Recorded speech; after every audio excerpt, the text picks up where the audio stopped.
So thank you for joining Students' Emotion Labour and researching students' emotion labour in online classes.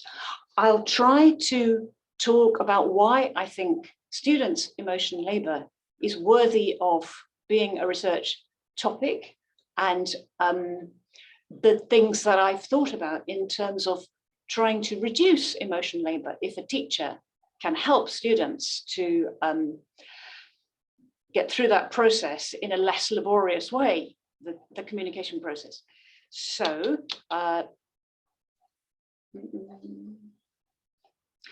the idea of emotion labour or emotion work was first articulated by Arlie Hochschild, a sociologist in America in the 1970s, and she was focusing on service industry personnel, for example, cabin attendants, and how in order to get through the social interaction, which is part of their daily life and daily work, they have to work on their emotions and change their own emotions, and sometimes to suppress or control negative emotions. This has become very hot research topic among people who research teachers. And so I'm interested in looking at questions today about students. Do students try to change and suppress their emotions in class? I think the answer is probably yes. And there are one or two research studies which already show this in a very entertaining way, which I'll mention right away.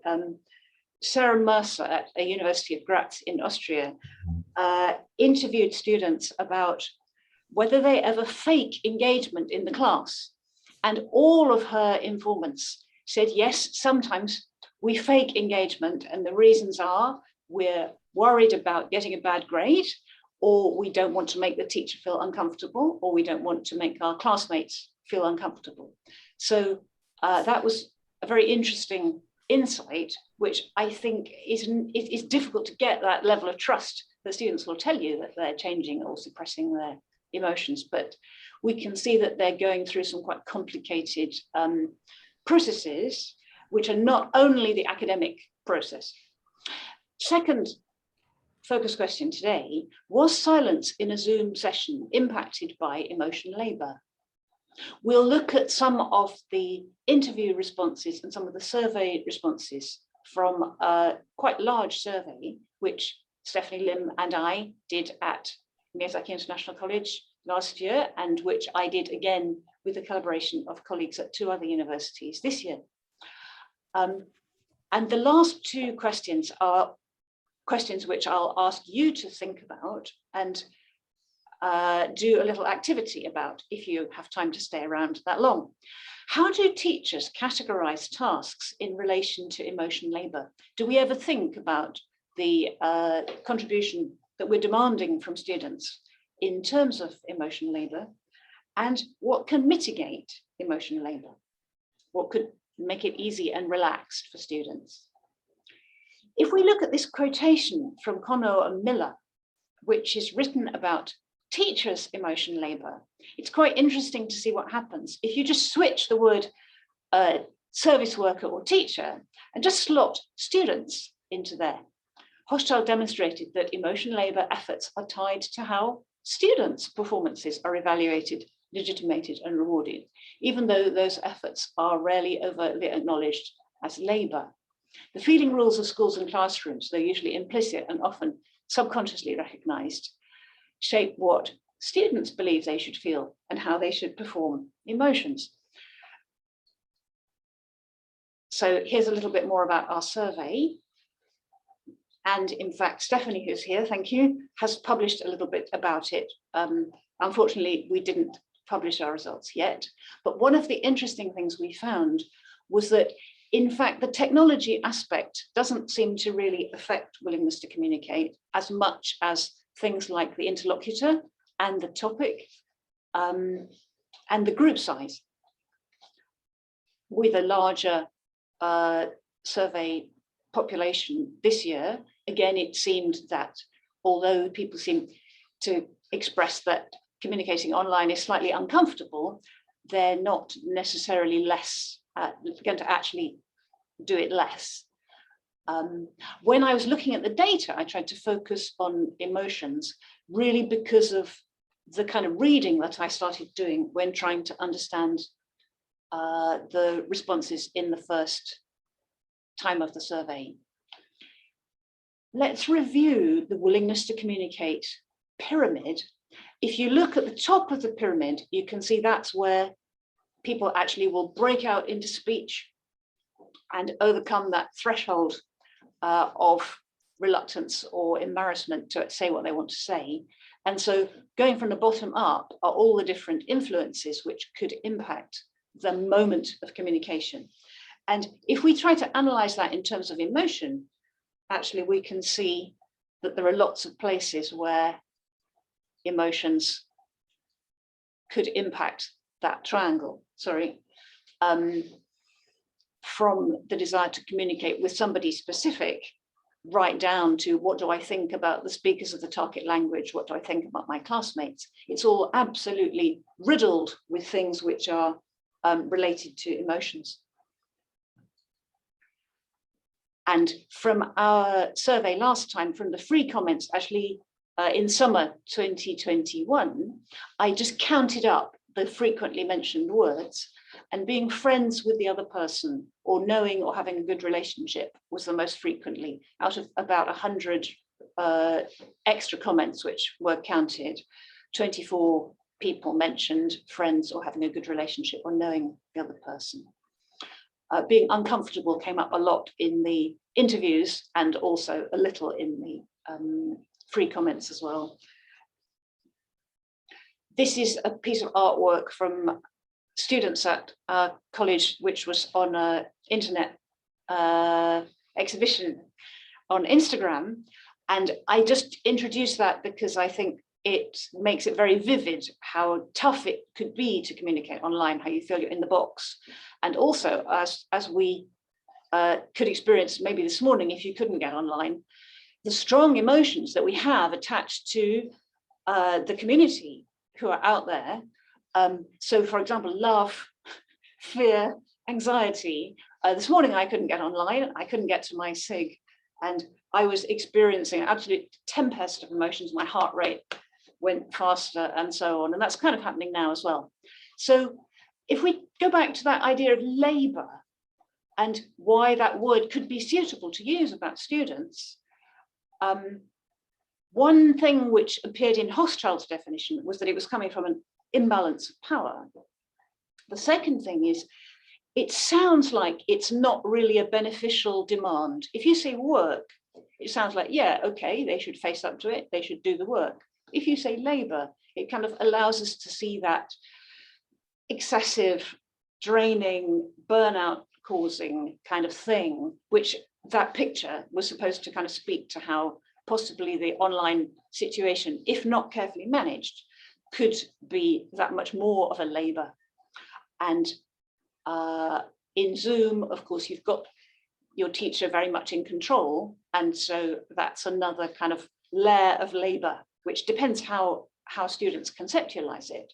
But if they haven't had a careful orientation to how to manage their online experience, then that could well be an extra labour. And the last point, the expression of emotion becomes some kind of commodity.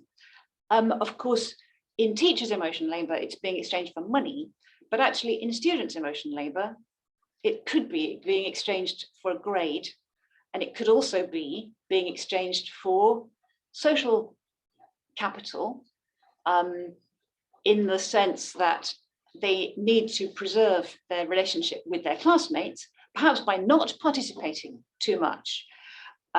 There's a really interesting outline of what is called the dilemma, discoursal dilemma of the classroom in Michael Breen, Learner Contributions to Language Learning. And he's talking about how the pedagogy function of the classroom and the social function of the classroom are always in tension. And there's very frequently ambiguity about whether the discourse which is happening is pedagogic or social. So you say, what did you do at the weekend? And they say, I go to my part-time job, and you go, went. So sometimes there's a kind of a fine line which is connected to something which may be a face threat. I haven't looked at this through the lens of pragmatics, and so, Anne, I wish that I had more chance to know about pragmatics, and I hope I'll get some feedback on how that relates to this whole question. But let's just drive on through the theories that I'm kind of looking at today. I'm kind of assuming that learning a language is a really quite a deep adjustment to our personality and to our cultural understanding. And so that quote from Shaw's book about culture and resistance to language learning seemed to me like a useful thing to have in mind when we're thinking about this. Let's look at students' idea about what they think students should do. You may be familiar with the activity of asking students to brainstorm their ground rules for the class. This year, I asked students to brainstorm their ground rules and include a rule for the teacher and a silly rule, and then go around and mark the anything surprising with an exclamation mark, the silly rule with a smiley face, and rules they thought were good with a heart. So really interestingly, one group wrote, students shouldn't make mistakes in class. Their classmates came around and put an exclamation mark on it because the classmates thought it was bizarre. But when I asked that group, they had put it there because they thought it was true, students shouldn't make mistakes in class. So it's really nice to have a way to make that explicit with students. We can see teachers shouldn't be mad for students. Good, I think that's interesting bit of emotion awareness. And students should be friendly. And the third one on this line, students should be excited. So already there are some emotions which they're feeling some kind of pressure or some kind of norm that they should try to preserve. Wonder if I can whiz this up here. When we did the survey about online classes, there were really two different kinds of response. One was students who say, if I'm active, then whether it's Zoom or not, it doesn't matter, I'm going to go for it. And the other participants were overwhelmed with how uncomfortable and tiring it had been. When I re-interviewed somebody this year who I'd also interviewed last year, it was very interesting. In retrospect, when she was looking back at it, it was just, oh, it was so tiring. And so it was funny that last year she had been quite positive about the Zoom class. And by this year, she was kind of much less so. We're going to move on to look at some student quotes, which seem to me to show that the students are managing their emotions and very sensitive to the emotions of the other people in the group. And so here we've got a survey participant saying, I would feel nervous, but that doesn't mean that I'm not going to communicate. This kind of message came from most of the interview participants if they were high-level students, because they were self-selected. So they were people who were willing to talk to teachers already. Somebody said many times, I couldn't care less. I really don't care what the others think. But on the whole, they were carefully trying to protect the other students and worried about the anxieties of students who were less fluent than them. What if a student asks a question and no one answers? Sometimes I don't participate as well because some of the other people can read the answer. What if nobody has the answer? Oh, then I will, because I want to make the class fun. So this student is completely consciously taking care, almost like she's playing a teacher role. And this is the same student. When doing group work with shy people, I think they can answer when they're shy. It's better to give them many times to speak. I do that sometimes. And here's me saying, you consciously do that? Yes, all of us do it. So not only her, but her friendship group seemed to also be trying to nurture the communication with the other people in the group. And this next kind of section speaks to frustration and feeling quite irritated with classmates. I don't know why they came to MIC, to our college, because MIC's class style is to speak and discuss. So what should I do? But actually, the same respondent in a very large class found that she also couldn't just kind of get quite over the Rubicon, over the barrier to communicate. So here she's saying, all member is 20, so I couldn't hands up.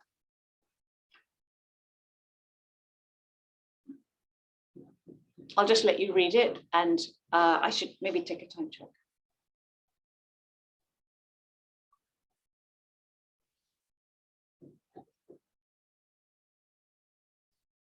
So she wants to be in a small group.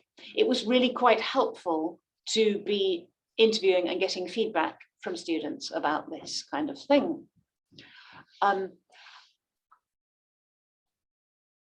In the case of Zoom classes, I wondered if students were ruminating, were kind of staying in a negative spiral because they were lonely. And this student said, this is a different student, if I make a mistake on Zoom, I feel sad. What about if you make a mistake in the classroom? My classmate says, Taijo. So the community is mitigating negative emotions when we're in the classroom in a way that was very difficult on Zoom. This wasn't true for everybody. Actually, this was a female student, and a male student who I interviewed said, if I make a mistake on Zoom, I don't care at all. But if I make a mistake in the classroom, I feel more embarrassed. So clearly it depends how they are conceptualizing the situation a bit. Now, I'd like to ask you to join me. We're going to have some audience participation. And so this is going to be fun. I'm going to ask you to categorize some tasks in relation to how demanding do you think this task would be in terms of emotion labor. Are you ready? Please unmute yourself and shout yes if you're ready. And you can calibrate your emotions. Oh, great. Yes. Yes. Yes, let's do it. Yes. So here we are. To what extent do you think the following activities would involve emotion labor for students? Can you rate them from 1 to 10, where 10 is a lot of emotion labor and 0 is no emotion labor at all? And feel free to shout out. Peer editing for a classmate, do you think that would have a lot of emotion labor? Or 8. Anonymous or Yeah, it depends on not if- anonymous, no. Not anonymous. oh, 10. hi. 10. 10. Interesting, isn't it? What about doing a presentation in front of 20 classmates? 12. 100. Yeah. Drawing a stick figure on the whiteboard in front of 20 classmates? 1. 5, 6, depending on Five, how well yeah. you can write. 4. For the bad drawers. Cleaning the board? 3. 0. In the board, 1, 2. Volunteering to answer in a class discussion on LGBTQ issues? Just depends on the student. 8, 9, 10. Yeah. Yeah. Answering a reading comprehension question in response to being nominated by the teacher? 8, 9, Oh. 10. I'm at the top. 5, 6. 6. 7. Everything is a 10. Being nominated by the teacher. Ooh. Well, you see, Chiyuki, it's interesting. I mean, I'm not sure about, I think we need to get feedback from individuals about it, probably, because some students are saying, well, I don't want to call out because I don't want to take the chance of somebody else. Yeah, sure.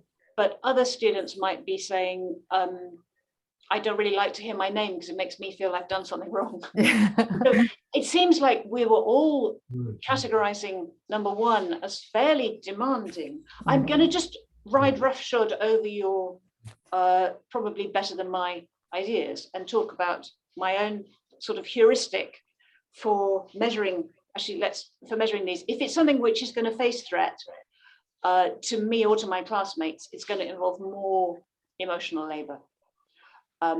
If it's something to do with my English level, it's probably going to involve more emotional labor. If it's something which involves more personal investment, it is as well. So cleaning the board, if the teacher's not cool, if the teacher's not a cool person, then you probably don't want to clean the board for a not cool teacher as well. But if the teacher's cool or neutral, then cleaning the board isn't such a big deal. Drawing a stick figure, I think that's probably very low because you can do it in a funny way. So you can kind of, you can moderate how you do it. So the interesting thing is to see if we could negotiate with students how they rate these as well. And this I haven't done yet. So I felt like I have a duty to sort of raise the issue, how would we mitigate emotional labor? And anonymous feedback seems terrifically useful because there are going to be variations in how students experience it. And so Google Forms was very good when we were online. And also actually showing them the anonymous graph from the Google form so that they can also see what their classmates said, probably not showing the comments. Very small slips of paper which you give out in the class and say, please write something good, something bad, and a suggestion is another way to get quick feedback. Friendship trios were mentioned by some of the interview respondents when we were talking about what's your ideal group. One person said, I like having one member who's better at English than me and one member who's less good at English so that I can explain to the member who's less good at English than me. And a lot of people mentioned trios and willingness to work with higher level students. So that does beg the question of what we can do to find good partners for our lower level students. But then maybe confidence is a main thing in there as well. I'm going to home in on number 5. If we have a more challenging or more kind of personal investment task, then if it can be presented as an opt-in rather than a kind of this class has failed if people don't talk about their favorite music, then I think that's going to be better for me as a teacher and also for students. Somebody may feel like, well, if my classmates find out that I like K-pop and they don't like K-pop, then that's our relationship ruined for the semester. So even talking about what music you like could actually be something people feel reluctant about. So we need to have alternatives there. Nominating, I'm looking at number 6 now, and having something like a question and answer chain so that they're already primed that Anne's going to ask Chiyuki and Chiyuki is going to ask Sei and Sei is going to ask Stephanie. Maybe a way that they can, so long as once they've learned how to do that, they can start to initiate a bit more. And keeping it in our awareness that students may feel both, they want their classmates to know them. One of the interview respondents said, I really want my classmates to know me, but also they may fear being known, which is something which came up again in the Breen paper about covert participation. So going forward, I think it's a very fruitful and interesting area to research using not only survey, but probably also using some kind of discourse analysis and observation. So I've got very interested in looking at positioning.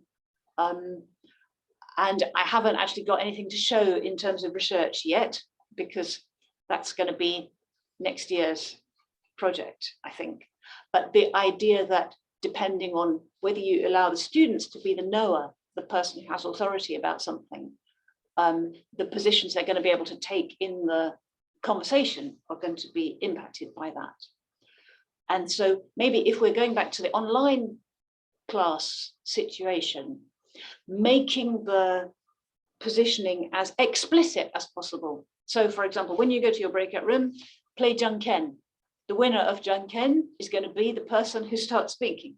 Or when you get into your group, the oldest, find out the birthdays, and the oldest person is going to be the person, so that there's no actual random power play.